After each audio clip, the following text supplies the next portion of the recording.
This is Greatest Hits Radio. The latest podcast has gone up. It was there on Friday, the latest Confessions podcast. All the best of last week, plus some stuff that was just too revolting to actually get onto the air. However, today's confession, which is called Search for the Hero, comes from Georgina.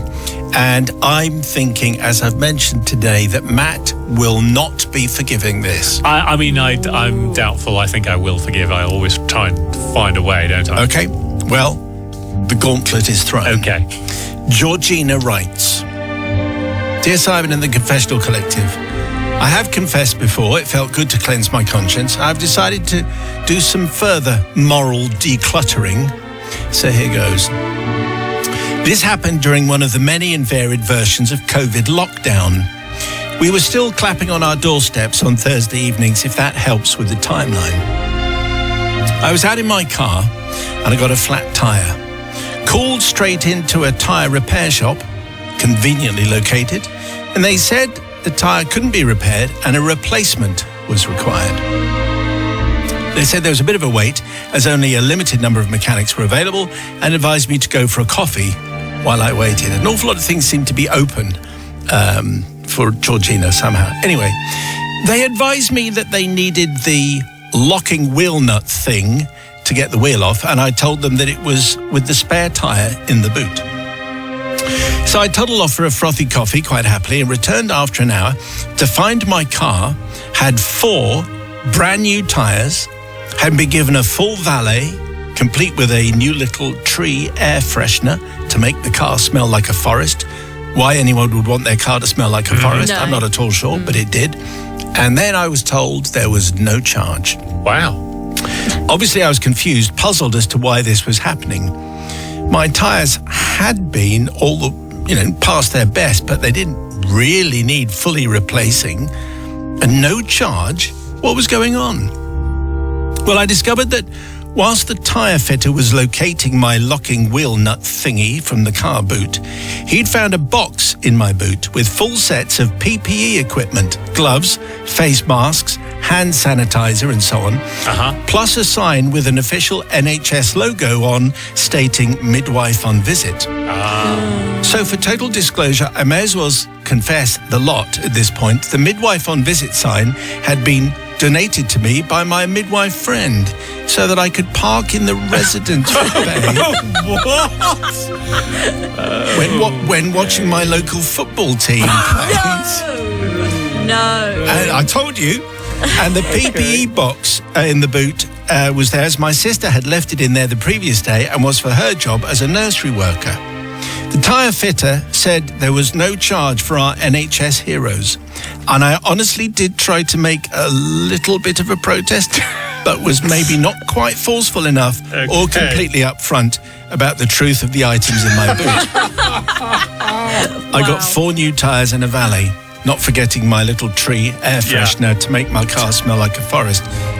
And if you still haven't worked it out, Matt, I still have my midwife on visit sign. And I still use it when I go to the football. Oh, no. Recent MOT stated new tyres again required, however, and my little air tree freshener has long since lost its fresh pine aroma. I don't think I'm likely to receive such service again somehow. Do I get forgiveness or am I past redemption? Well, I would say that I think this is going to be very, very clear which way people are going to go. And the words past redemption, Georgina, are precisely the territory in which we're operating. We'll find out about Matt and whether my prediction was correct in just a moment. First of all, Holly.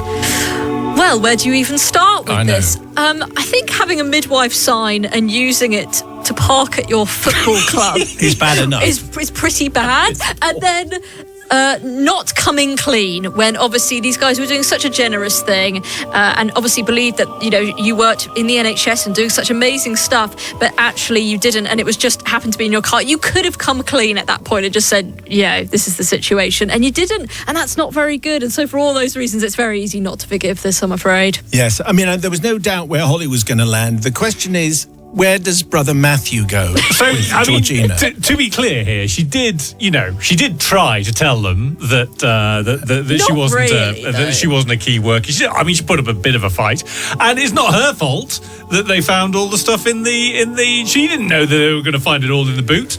The problem might come with the "I'm still using the midwife" sign. Yes. To park for free at the football. At the football. So at least she's come clean, hasn't she? She's come clean now. And so therefore, if she promises never to use it again, I'll forgive. But on the basis of the evidence provided, I'm going to say probably not forgiven. Not forgiven. Oh boy. I kind of thought we were going to head in that territory, so that's absolutely no forgiveness in the studio. I suspect that's where the people's verdict is going as well. 61054 on the verdict for Georgina. The first word is Simon. Meantime, let's get the people's verdict in for today's confession. I thought it was shocking. Maybe I'm the only one. Anyway, it was from Georgina and how she got a free valet and 4 tyres because they thought she was working for the NHS. This is during COVID. And she still uses the midwife on visit card so that she can park at her local football team. What do we get, Matt? Not forgiven, says Rocky. I cannot believe she didn't come clean. It's bad enough having the midwife sign, but not telling the car company as well. Dreadful. Mabel in Braithwaite. You can't forgive someone if they haven't learned their lesson. Chuck out the sign and then come back for your penance. But Andy in Morpeth is one of quite a few to forgive. Says, don't get me wrong, what Georgina did was completely immoral, but there's no such thing as a selfless act. The mechanics would have felt warm and fuzzy inside, thinking they'd helped a midwife. Okay, yes, as you say, far more forgiveness doing the rounds. Maybe it's because it's Christmas. That's why. Your confession, please, to confessions at greatesthitsradio.co.uk. Okay, so yesterday, shock horror, Matt had to not forgive. That is true. The shocking confession. Let's see where we go with this one, which comes from Michael. Thank you, Michael. Dear Simon of the Confessional Collective, having listened to your confessions for years, from the dark side to the light, I often thought it would be nice to have a confession to send in. I thought myself unlucky not to have ever done anything worth confessing to. And as I grow older, I've started to realize that my younger years were not so squeaky clean. I finally realized that I am not without the odd sin, for which I now need to confess again. So I come to you now burdened with the weight of culinary guilt and a frying pan full of remorse. You see, I help volunteer with a little charity, and as part of our fundraising efforts, we started a humble pop-up kitchen. It began simply enough. Tea, coffee, a bit of squash for the kids, just enough to warm the hands and the hearts of our generous supporters. But things, as they often do, escalated, and soon we were in deep. Bacon butties, sausage sarnies, the lot.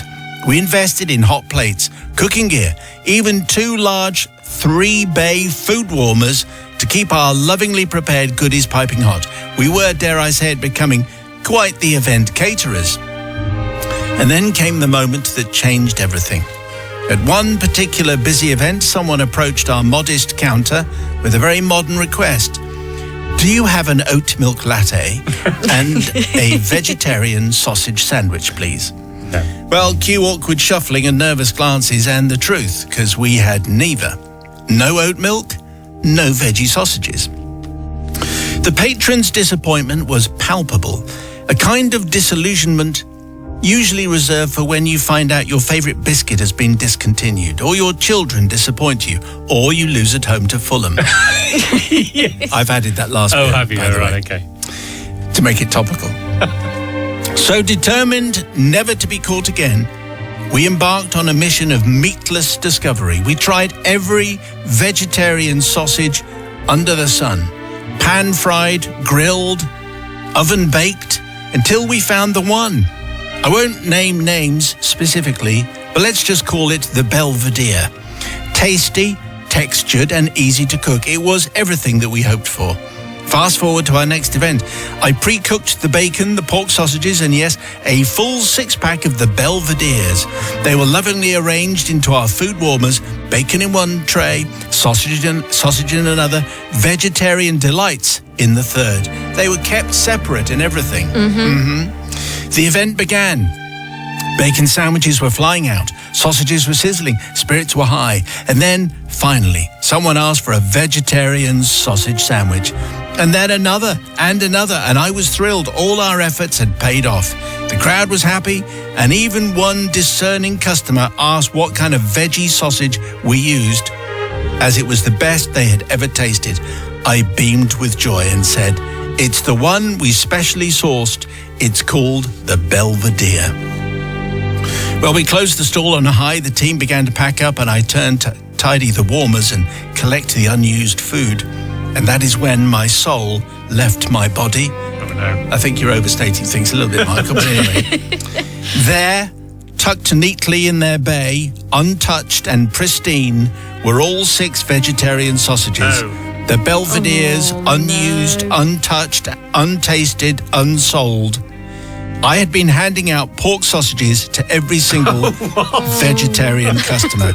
Simon, I cannot describe the feeling. Cold sweat, spinning head, a sudden desire to vanish behind the tea urn forever. To those trusting vegetarians, I am very sorry, so very sorry. You asked for compassion and soy protein, and I gave you pork in a bap. Unknowingly, but devastatingly. Forgive me, for I have served meat in disguise. I hope you can all forgive me for this. Maybe Matt might have trouble here. Well, Yeah. I can hand on heart say it was my genuine mistake, even though it was made by an idiot. Yours, Michael. That's him saying that he's an idiot, by the way, Yeah. not me, because that's obviously down to the rest of you to decide. So, now, Susie might take a hard... I don't know, Holly, what are you going to say on this one? Because obviously, if you are a vegetarian, you're a vegetarian either because you disagree with the whole principle or you just don't like the taste. Well, yeah, exactly. And I know he didn't mean to. I know that he didn't mean to do this, but people take these things pretty seriously. Yes, they do. And he gave meat to a whole load of vegetarians or people who maybe couldn't eat meat for whatever reason. It's not great, is it? No. It's not good. And I know it was for charity. I know there's a lot of things in his favour, I will say, but he should have been a bit more careful. All in all, it wasn't very good, and that's why I'm not forgiving this at all. I think So you're sorry. probably right. However, Brother Matthew... Definitely going to forgive this. How did they not spot it was a real sausage? They're supposed to be vegetarian. My wife's vegetarian. I gave her a pork sausage. She'd say straight away, "This is a pork sausage. I'm not a vegetarian." Have you ever done that? No, because I wouldn't. Because I You're knew more that she'd spot careful. it straight away. See? Yeah, Correct. So definitely forgiven. Just genuine mistake. Have you ever served a Belvedere? A Belvedere? Well, my dear, a bit of Belvedere. No, but always on the menu. So for all those reasons, Okay, yes. I'm going to forgive. Why are you going to forgive? I can't I'm going to forgive because why did they spot it? They should have spotted it. It was their fault. It was all the fault of the Yes. vegetarians. The vegetarians' Once again, fault. all their fault. And the magic of Christmas. Yes. Yes, the magic of Christmas. Yeah. It's the people's verdict, please. 61054. Do you forgive Michael, yes or no? 61054. First word is Simon. But just before the news, we had a confession from Michael. He was running a pop-up kitchen and he thought he had found fantastic vegetarian sausages. However, he sold them at a big event and it turned out that he'd been selling the wrong sausages and all the vegetarians had eaten the wrong sausage. People's verdict is in. Here we go. Bella on the Isle of Skye says his customers may be full of pork, but I think Michael's so full of remorse that he should be forgiven. But horrified in Yorkshire says absolutely not forgiven. Not just as a vegetarian who would be mortified, but as someone with allergies. Your absence of procedural checks is more than alarming. Thank you. And Robin Peterborough says forgiven. Reminds me of the time at a friend's barbecue when the hostess served a veggie burger, exclaiming, "Look, these special veggie burgers made with sun-dried tomatoes." They were, but the main ingredient was beef. Much laughing ensued, and we haven't let our friend forget it. Thank you for the verdicts and thank you for all the confessions. Send yours, including your Christmas confessions, please, because they'll be starting soon. Confessions at greatesthitsradio.co.uk. So it's 5:46, confession time. Today's comes from Mickey. Thank you, Mickey. If you have a Christmas confession, by the way, send it to confessions at greatesthitsradio.co.uk. Good afternoon, Father Simon, Gutter Brother Matthew, and the ever-forgiving Susie Ann Holly, whoever's on duty. Well, the answer is Holly today. Many years ago, I was sent down the road to what was then our regimental depot to train army recruits, turning young boys into men. Yes, it's an army confession. Okay.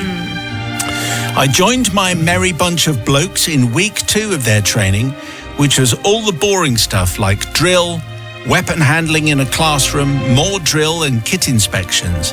By the end of week 3, we were talking about their first foray into the countryside to use some of their newly acquired skills out in the field and to learn how to prepare rations, read maps, and actually get to spend the night out in bashers. This is an army term for sleeping under a waterproof shelter, and bashers turn up quite a lot in this tale. Okay. So we're doing proper soldier nighttime routine. This was at a local training area near Aldershot called Hankley Common. Anyway, we departed on the Thursday morning with 60 or so excited, mainly teenagers, for the training area, all telling pretend jokes and hoping that they wouldn't let themselves down. We spent the day showing them the expert way of cooking rations, basically chucking everything into a mess tin and then adding curry powder to taste. That's how you cook. Lovely. Also how to make real tea. No Earl Grey here, thank you very much indeed. How to put a basher up, which end of the sleeping bag to get into, really, and where their weapon should always be, which was never far from them. Of course. The right end of the sleeping bag, weapon always handy. That's the way I always count. Yes, for quite sure. nice. We set them up in the woods in a harbour area, took them through the routine of keeping watch, moving round in the dark, no smoking or torches, and the strict discipline of noise control and minimal movement. And don't forget, in capital letters, the staff will always be watching you. So we left them to it for a couple of hours, went for a brew in the comfort of the huts in the compound. After a couple of hours, I went down to the harbour area as duty NCO, sneaked around for around 20 minutes, then after being challenged by the sentry, entered the harbour to make sure all was well. Those not on sentry duty were in the bashers, 2 to each one, and settling down after what had been an exciting day for them and trying to get to sleep. "Bit breezy out here, Corporal," says one. "It's fine," I told him and commented, "at least it was dry." Time to go back to the huts and leave them to it. It was breezy, he was right. In fact, the wind was building quite nicely, but there was no rain. Heading back, I noticed that the hut lights were off, but thought nothing further of it. Our platoon commander asked if all was well and commented on the wind. I told him they were fine and the routine was going well, and it was weird having a power cut. We all sat and chatted for a bit in the power cut and eventually got our heads down. Overnight, the huts were battered with the wind, and we all thought that it was good training for the Joes, the recruits, especially those who hadn't been camping before. And rising just before dawn, we all toddled down to see them and go through the morning routine. Well, there was no sound from the basher area, absolutely nothing. The first sentry let out a bit of a pathetic challenge. First night nerves, I thought. I asked how he was, more mutterings, and then we went to the final 25 metres to the actual bashers. And it was carnage. There were trees down everywhere, and the lighter it got, the worse it appeared. There were bewildered recruits trying to get themselves organised, but fallen trees kept getting in the way. Some were trying to haul their kit out of a collapsed basher. Others were trying to lift trees and branches away so that they could appear organised. Some just looked thoroughly wet through and dishevelled. Maybe the army wasn't for them after all.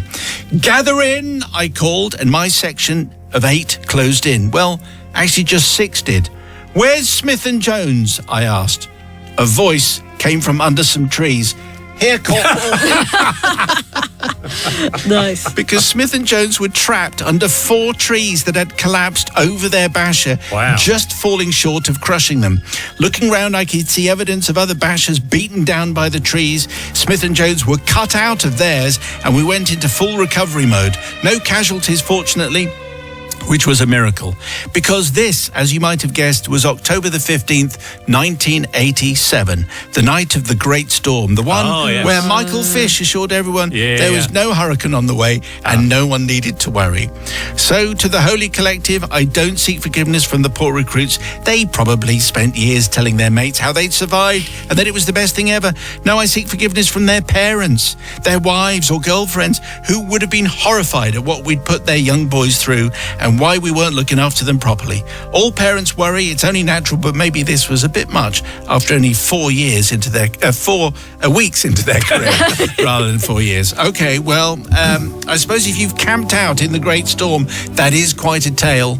But let's find where the forgiveness lies, because Sister Holly's looking stern again. Yeah, it's not good. The thing is, he knew it was breezy. They told him it was breezy. He was in the hut and he thought, gosh, this is really, really windy out there. And then at no point did he think, maybe I should check on them, maybe I should help them out. They're soldiers. Yeah, I know, but still, they're still human. And they were teenagers. They were very young. Also, he ended the confession with, I don't seek forgiveness from the recruit. Why not? They survived this ordeal and it was very dangerous. All those trees falling down, it's not good at all, and that's why I'm not forgiving.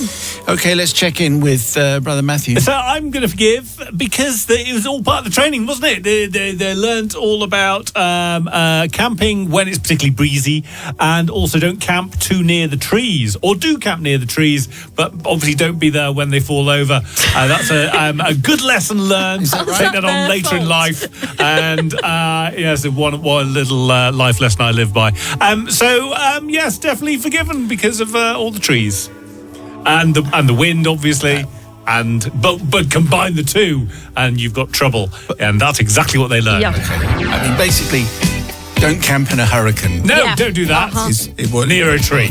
Yeah. Please, sir, can we come in and share your hut? Okay, that's what you need to say. People's verdict, please, for Mickey, 61054. The first word is Simon. But before the news, we had a confession from Mickey, we called him. A regimental depot got trained on Hankley Common in Aldershot. It just happened that all the teenagers were out overnight on October the 15th, 1987, the night of the Great Storm. There was carnage, bewildered recruits reporting in from under the tree. Over here, Corporal. Very good, very entertaining. What is the people's verdict, Matthew? 100% forgiven, says Dutchy in Leicester. It's a rite of passage to face the elements while on exercise. It prepares Joes for the real thing. They'll remember it forever. But Rod, a veteran of 22 years, says not forgiven. What training staff leaves their recruits unattended all night? There should always be a member of staff awake and observing. But Martin says, I forgive. I was one of the teenagers on Hankley Common that night. It was exercise Steel Eagle. We were parachute regiment recruits. Happy times. How about that? Okay, so some insider information there. Yeah. People who really knew what they were talking about. Thank you very much indeed for the replies. Thank you for the confessions. Send yours, particularly if you've got a Christmas one on the go. Confessions at greatesthitsradio.co.uk. Okay, so it's confessions time. That was a very nice blend, I thought. People didn't actually notice the end of Depeche Mode and the start of Albinone's Adagio. So here we go with today's confession. It's a little bit distasteful, but it's morally upstanding. A little bit distasteful. Right. Well, I'm just saying it's a PG, maybe. Okay. Ooh. Just around the edges. It comes from Sid. Father Simon and the Forgiving Confessional Collective. This confession comes somewhat from the grave, as alas, it is not my confession. It belongs to my late father, who sadly passed a few years ago. I've often wondered what verdict would have been passed to my father as he confessed all of what is to come to the Almighty. Okay. Right. And now I bring the confession back to earth in the hope that your judgment will bring closure to my pondering, as I believe your confession time rule will reach the same verdict as passed to the confession box in the sky. So basically, what Sid is wanting is for you, Matt and Holly, to basically say what the Almighty would say. Wow. Right. Okay. So no Channel pressure. that. Yeah. Okay, so we're in Buckinghamshire. It's sometime in the late 1980s, and it's written in the first person on behalf of Sid's dad. Okay? At handover, Mark said that everything seemed quiet. We are in a hospital, by the way, and the A&E was empty, and all was well with the world. I was a porter. I trusted Mark's judgment in the same way that you would take a stranger off the street and ask him to perform brain surgery on a loved one. He would say the same about me, so basically things are equal. His 2 till 10 shift had gone well, and he wished me luck as he headed out the door and off to the pub, leaving me in charge as the chief porter in the hospital. As it turned out, after the first round of locking up, it did indeed seem that all was well. This night I was in good company alongside 2 fellow porters, also on duty. So after the first security round, all 3 of us converged on the lodge to have a cup of tea, cup of coffee, or in some cases, a nip from a flask. We used to have an old cassette player, and some of us would bring in a few tapes to while away the hours. We were all in good humour and welcomed the choice of music as I hit the play button. The phone rang at about 1 a.m. The call was from the 5th floor and requested the help to take a patient to Rose Cottage. Rose Cottage being a code word for taking a patient to the mortuary. Oh, right. Right. Because someone had passed. Body collection was never on my mind when I'd applied for the job. It had been mentioned but glossed over as though it was such a rare occurrence that it was hardly worth a mention. We all got used to it and as far as possible dealt with it, and it must be stated obviously at all times with dignity and respect being paramount. Having said that, there are moments when happenstance just happens, and nothing in life can legislate for it. We went off to the mortuary to pick up the trolley and took the lift up to the floor. The body was easy to handle, and we made good time in getting back down to the mortuary and transferring the body into the fridge. We settled down to chat about this and that and waited the rest of our time for the night. More tea, more coffee, more nips from the flask. Apart from a call out to a cot side at 3-ish, nothing much happened. And then I got an odd request. It was from the same 5th floor staff nurse who had told us of the body. And now she had another problem and wondered if I could help. And so it was, I found myself trying to prise a pair of false teeth from the mouth of a dead person at 5 o'clock one damp November morning. I did not enjoy the experience and will not dwell on it. No. Upon retrieval, I returned them to the staff nurse, who in turn, after a thorough cleaning, returned them to the rightful owner, who was a nice little old lady who had them beside her bed in a covered glass. Apparently, a hapless student nurse had assumed the teeth to be the property of the deceased patient. She had scooped them out and put them in the mouth of the deceased Oh, boy. Oh, no. in the next door bed. Luckily, the staff nurse had spotted the mistake before the true owner of the teeth had woken up. So I seek forgiveness from the little old lady for when I delivered the breakfast trolley around 7, she was sat up in bed and beaming with toothy delight in anticipation of buttered toast and without, I hope, any knowledge of the adventure that her teeth had had without her as they had been inserted into the mouth. Dead person, yeah. Did I mention that? Yeah. I did, yeah. Oh, dear. And then Sid had to do, I suppose, he's just helping out. But, it's one of those, Sister Holly. What are you going to say on this one? I know he was doing his job, but would the old lady really want those teeth back? I don't think she would. I think if she'd known the truth, she would just say, it's okay. He can have If they've been those. washed, probably. I don't know. No, you don't want them after they've been with someone who's dead. And so, yes, for that reason, I'm just not forgiving because I think it should have just been left with the old man. Just leave the guy to rest in peace. And that's why I'm not forgiving. Presumably he'd lost his teeth as well, the dead person. Yeah, where was his teeth? Well, that's a very good It's a question. mystery, isn't it? It Who is. knows where those teeth ended up? Maybe the system took them. Yeah, I'm going to say they probably did. I'm going to forgive, mainly because it's quite obviously not Sid's dad's fault. He was, he did what he was supposed to do. He took the body to Rose Cottage and had no idea that he got the wrong teeth in. And it's a student nurse. Why isn't the student nurse up before the beak? That's what I want to know. Yes, the student nurse who made the mistake. Yeah, I'm clearly afraid. there's them that made the mistake. And I'm pretty sure that this old lady, given the choice between having no teeth and unable to eat your sausages in the morning and having some dead teeth, have the dead teeth. No. Because they're probably Surely cleaned. not. I mean, a mouth's a mouth. It's all pretty biologically the same. So, for all those reasons, I'm going to forgive. Right. Yeah. All mouths are the same. They're are all they? the same, Not as I really. understand. Alive mouths and I dead mean, mouths. I'm not a dentist, but No, that's very true. People's verdict, please, for Sid. 61054. Before the news at 6, we had a confession from Sid about a hospital porter, false teeth, the recently deceased, and the wrong mouth. Here's the people's verdict, like this. Not forgiven, says Susan in Droitwich. Distasteful is exactly the right word. It certainly left a foul taste in my mouth. Sid is innocent, but he should have been honest with her. Gemma says forgiven, though. As a former health worker, I worked in a nursing home where residents frequently swapped false teeth while wandering around the rooms during the night. And a similar teeth debacle involved a late dispatch to Rose Cottage. Rose Cottage is yeah. back. And Sarah from Devon says, my 13-year-old son forgives because The guy was just trying to do his job. But I'm not sure I forgive Matt for his phrase, a mouth's a mouth. Now that is sick and wrong. Sick and wrong. Yeah. Holly should have said that, shouldn't Yes, she? quite right. Okay, your confessions, please. We're thinking Christmas confessions should be on the way. Send it to confessions@greatesthitsradio.co.uk.